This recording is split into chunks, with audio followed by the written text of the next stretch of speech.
The day I found out about my husband's affair started like any other, deceptively ordinary, the calm before a storm. I was in the kitchen, waiting for the coffee to brew, the scent of dark roast filling the room. I scrolled absently through my phone, dreading the endless emails waiting for me at work. My husband, Daniel, was still upstairs, likely double-checking his well-curated business trip packing list. He always said his attention to detail made him a success. I used to admire that. Now it only made me suspicious. "Don't forget your laptop this time," I called up, my voice tight. It was one of those small, deliberate digs I had started making over the past few months. Little breadcrumbs of my growing unease, though I didn't dare yet say what I really suspected. "Oh, I won't believe me," he shouted back, far too cheerful. I stared into my mug, feeling something snap inside me. For weeks, something had been off. The late nights at the office, the sudden new cologne, the way he guarded his phone like a lifeline. I told myself I was imagining things, until I wasn't. 2 days ago, my best friend Chelsea called me with news that hit like a wrecking ball. "Grace, I need you to sit down for this," she'd whispered over the phone. She didn't have to finish. I knew. I just didn't know the details yet.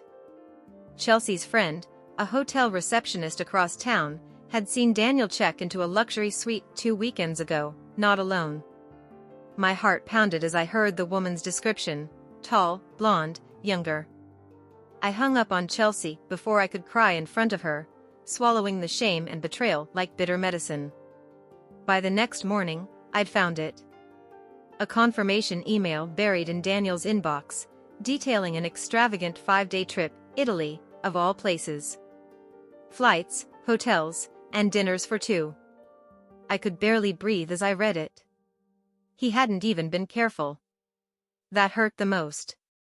Today, as Daniel came downstairs with his suitcase in hand, I felt like a ghost in my own kitchen. He kissed my cheek, a cruel formality, before walking to the door. "Text me when you land," I said, my voice as steady as I could manage. "Of course," he replied, his smile too polished. "It's just a business trip, Grace. Nothing exciting."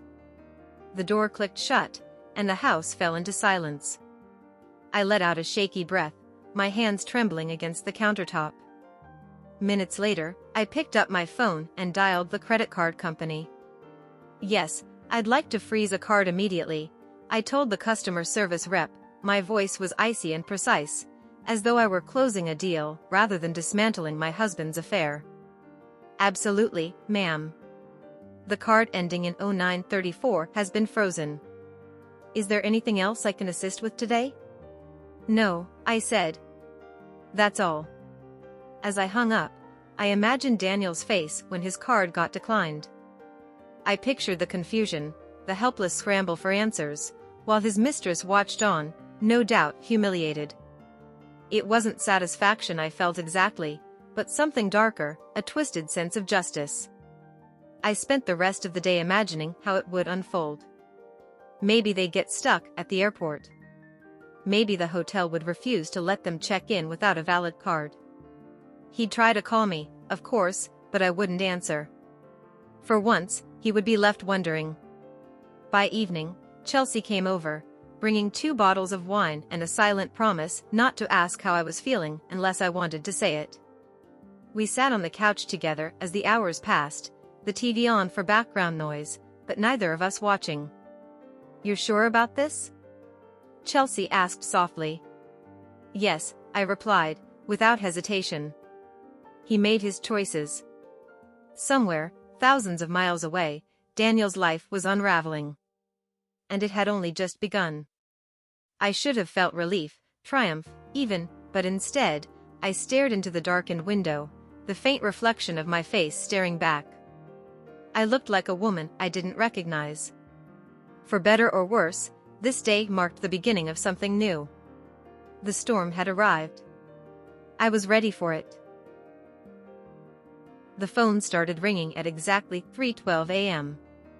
I had been lying awake, staring at the ceiling, replaying every moment of the past few weeks in my mind like a broken record. When Daniel's name lit up on the screen, I froze. I let it ring. Once, twice, then silence. A minute later, it buzzed again. This time, I picked up, but I didn't say a word. I wanted to hear him first. Grace? Grace, are you awake? Daniel's voice was tight, breathless, tinged with a panic he was trying to suppress. I imagined him pacing in some cold airport terminal, his mistress hovering awkwardly nearby. What is it? I said flatly, my voice hoarse from too little sleep and too much wine. Something's wrong with the card. I tried to book a car, and it got declined. Twice. His tone was desperate, the first crack in his usually unshakable facade. Can you check if there's been a mistake? I didn't answer right away. I wanted him to feel it, the silence, the dread, the slow realization that he wasn't in control anymore. I'll look into it tomorrow, I said, finally. It's late, Daniel. Tomorrow? Grace, I need you to. The line went dead. I hung up without another word, my hands shaking, but not from fear. It was something close to satisfaction. For once, he was the one scrambling for answers. For once, he was powerless. The next morning, I woke to 3 missed calls and 2 frantic voicemails. Grace, please, just call me back, Daniel's voice crackled through the speaker. This is a huge mess. They won't let me check into the hotel without a valid card. Just, can you sort this out? The second voicemail was shorter, angrier. Call me. Now. I smiled faintly, though it didn't quite reach my eyes. Sitting at the kitchen table, I sipped my coffee and deleted both messages. Outside, the sun was bright and indifferent, as if the world hadn't noticed my life imploding. Chelsea was already up and moving, having stayed the night. She leaned against the counter, watching me carefully. Are you sure you want to keep this going? She asked, arms folded. I mean, it's intense. What would you have me do? Pretend I don't know? My voice was calm, but sharp-edged.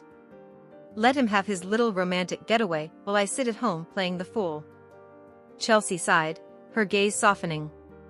I just don't want you to lose yourself in this.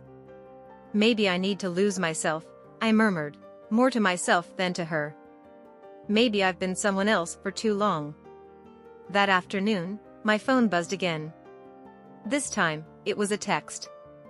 Daniel, Grace, for the love of God, pick up the phone. I need you. I stared at the message for a long moment. It wasn't the plea that struck me, it was the need. This was a man who had always prided himself on never needing anyone. He was the rock, the provider, the one in control. I had spent years living in his shadow, bending my life to fit the contours of his expectations. And now, he was unraveling. For the briefest moment, doubt crept in. Was I really ready for this? Was I willing to light the match and watch our marriage burn down to its foundations? I thought back to all the nights I'd waited up for him, the hollow explanations, the days spent convincing myself that his love was enough, even when it felt like nothing at all. I thought of the email, the flight to Italy, the hotel suite with 2 occupants, and the lies he'd spun so effortlessly. Whatever love had once existed between us, Daniel had smothered it with his own hands. That evening, as I tidied up the kitchen, my phone buzzed again, another message. But this time, it wasn't from Daniel. It was from an unknown number. Unknown, hi, this is Sarah. I don't know if you know me, but I'm Daniel's friend. He's in a bad situation right now. Can you please call him? I stared at the screen, my chest tightening. Sarah. So she had a name now. The mistress had come out of the shadows, asking me for help. The sheer audacity of it made me laugh, an empty, bitter sound that echoed through the quiet house. Chelsea appeared in the doorway, a concerned look on her face. What happened? I turned the phone so she could see the message. Her eyebrows shot up. She reached out to you? Looks like it, I said, my voice cool but shaking just slightly. I guess they're desperate. Chelsea watched me carefully, then said, "What are you going to do?" I slid the phone onto the counter and picked up my wine glass, taking a long, slow sip. "I'm going to do what I should have done a long time ago," I said quietly, more to myself than to her. I was done waiting. Done playing the quiet, dutiful wife who looked the other way. Tomorrow, I'd take the next step, not just for revenge, but for me. As the sun dipped below the horizon, casting shadows across the empty living room, I realized something. This wasn't just about Daniel anymore. This was about finding myself in the wreckage. The next morning, my decision was clear. It was time to confront the truth, and Daniel. I hadn't slept much. My thoughts were a whirlwind of anger, heartbreak, and something else that I hadn't yet named. Maybe it was freedom. Maybe it was grief. Either way, as I sat at the kitchen table sipping black coffee, I felt calmer than I had in weeks. Chelsea had gone home early, but not before leaving me with one last piece of advice. "Whatever you do, make sure it's for you, Grace. Not for him. Not for revenge. For you." I replayed her words as I stared out the window. The morning light was bright and golden, mocking me with its beauty. Somewhere in Italy, or more likely, stranded in an airport, Daniel was desperate, stranded, and no doubt furious. For the first time in years, the man who had always controlled everything had completely lost his grip. And now, he would have to face me. I had barely showered and dressed when my phone buzzed again. Another unknown number. I hesitated, but curiosity won out. "Hello?" I answered, trying to sound neutral. "Grace?" It was Daniel, and the desperation in his voice hit me like ice water. Finally. "What the hell is going on? My cards are frozen. I'm stranded. I've been calling you all night." I let his words hang for a moment, my silence heavy and deliberate. I could almost see him pacing wherever he was, a deep furrow in his brow, the way he got when a deal went south. "Good morning, Daniel," I said calmly, almost sweetly. "How's your business trip going?" He faltered. "What?" "Grace, what are you talking about?" "Listen, there's been a huge mistake." "No mistake," I cut him off. My voice stayed soft, but there was steel beneath it. The cards were blocked on purpose. There was silence on the line, thick, unbearable silence. And then his voice dropped, low and angry. "What did you do?" "I stopped funding your little romantic getaway," I replied, the words sharp and precise. "Don't bother lying, Daniel. I know. I know everything." His breath hitched, and for the first time in our years together, I heard genuine panic in his voice. "Grace, I can explain." "You can try," I said, cutting him off again. "But I doubt there's anything you can say to make this better." I stood, pacing the kitchen as the anger I'd been holding back for weeks finally broke free. "Do you know what the worst part is, Daniel? It's not even that you cheated. It's that you thought I was too blind or stupid to figure it out. Did you think I wouldn't see the hotel confirmations in your email? Did you think I wouldn't notice the lies, the late nights, the way you started looking at me like I wasn't even there?" "Grace, listen to me," he said, his voice frantic now, cracking. "It was a mistake. A stupid mistake. Please, I'm begging you, just unblock the card, and we can talk about this when I get back." I laughed bitterly. "Talk? What exactly is there to talk about? The only mistake you're sorry for, Daniel, is getting caught." The silence that followed was long and heavy. When he finally spoke again, his tone was softer, almost pleading. "I messed up, Grace. I know I did. But we can fix this. You and me, we've been through too much to just throw it all away." I closed my eyes, his words tugging at something inside me. For a split second, I remembered the man I fell in love with, the one who used to bring me coffee in bed, who made me laugh until my sides hurt. That version of Daniel felt so far away now, like a ghost of a life I could never get back. "Do you love her?" I asked quietly. "What? Do you love her?" I repeated, forcing myself to say the words that had been haunting me. He hesitated. That hesitation was everything. "Grace, it's not like that," he finally said. I let out a shaky breath, the last piece of my heart cracking. "That's what I thought." I hung up before he could say another word and let the phone fall onto the kitchen counter.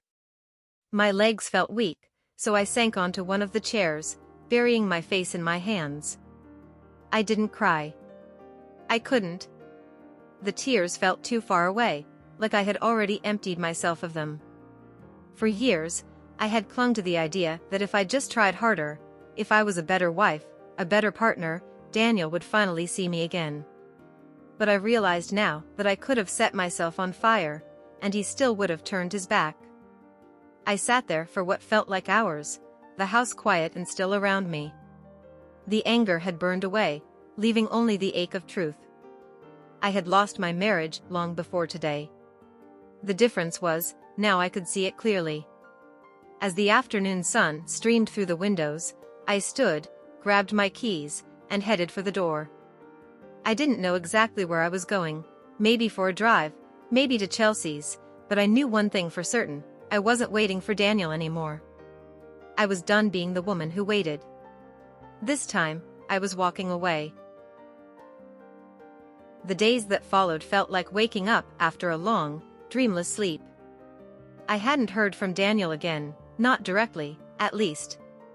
He sent a few texts, half apologies and half demands, but I didn't respond. I imagined him back home soon, standing in the doorway with that look he always wore when he thought a problem could be fixed with the right words. But I was no longer the same woman who would accept his easy lies. On the third day, I sat across from my lawyer in her sleek, glass-walled office. Rachel had been recommended by Chelsea, and from the moment I met her, I knew she was exactly the kind of person I needed. Sharp, direct, unflinching. "Are you sure about this?" Rachel asked, glancing up from the paperwork. "There's still room to take a different path." "Yes." The word came easily, firmly, and I felt the weight of it settle over me like armor. "I want to file for divorce." Rachel nodded and slid the papers across the desk. As I signed my name, I felt an unexpected sense of lightness, like a door had opened inside me, one I hadn't even known was there. Daniel returned 3 days later. I heard his car pull into the driveway as I sat on the couch, a book open in my lap but unread. My heart raced for a moment, instinctive and irrational, like the ghost of old fears trying to claw their way back in.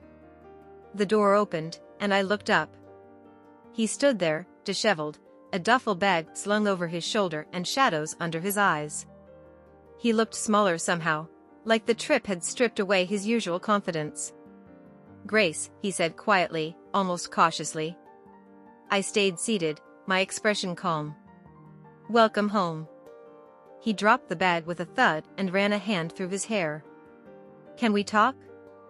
"Sure," I replied. He took a hesitant step closer. "Look, I know I messed up badly. And I know you're angry, but I can fix this. I want to fix this. I'll do whatever it takes." I watched him carefully. The man standing before me looked so unfamiliar now, like a stranger wearing Daniel's face. For years, I had been his anchor, the person who smoothed over his rough edges and forgave his shortcomings. But somewhere along the line, I had lost myself in the process. "You can't fix this," I said, my voice even. "You're only sorry because you got caught, Daniel. If I hadn't blocked that credit card, you'd still be with her right now. Wouldn't you?" He froze, his mouth opening, then closing again. The silence between us spoke louder than any words could. "I deserve better," I said softly, but with conviction. "And so do you, better than whatever version of yourself you've been pretending to be." His shoulders slumped, and for a moment, I thought he might argue. But instead, he sank onto the armchair across from me, his face in his hands. I don't know how we got here, he whispered. We got here because you stopped choosing me, I replied, the hurt simmering just beneath my words. And maybe I stopped choosing myself, too. I stood up, grabbing a stack of papers from the side table. I placed them in front of him, and his gaze fell on them, the divorce papers. His face paled. Grace. This is what I need to move forward, I said, my voice steady. You'll have to decide what you need. I turned and walked toward the stairs, leaving him sitting there, silent and stunned. For the first time in years, I wasn't waiting for his response. I didn't need it anymore. In the weeks that followed, I began to piece my life back together. It wasn't easy. There were nights when I sat alone in our too-quiet house, wondering if I had made the right choice.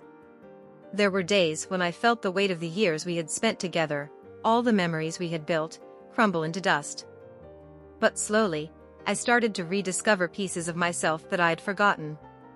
I redecorated the house, swapping Daniel's cold, modern preferences for colors and textures that made me feel alive. I went out with Chelsea more, laughing until my sides hurt over cheap wine and late-night conversations. I picked up my paintbrush again, something I hadn't touched since college, and covered blank canvases with the messiness of my emotions, swirls of anger, joy, sadness, and hope. And I lived. One evening, months later, Chelsea and I sat on my back porch, watching the sun dip below the trees. The air was warm, tinged with the smell of fresh grass and summer rain. To new beginnings, Chelsea said, raising her glass. To new beginnings, I echoed, clinking mine against hers. As the sky turned to shades of gold and violet, I realized that the life I was building, messy, imperfect, and entirely my own, was a gift I had given myself. I didn't know what the future held, and for once, that didn't scare me. I was free. I was enough. And that was everything.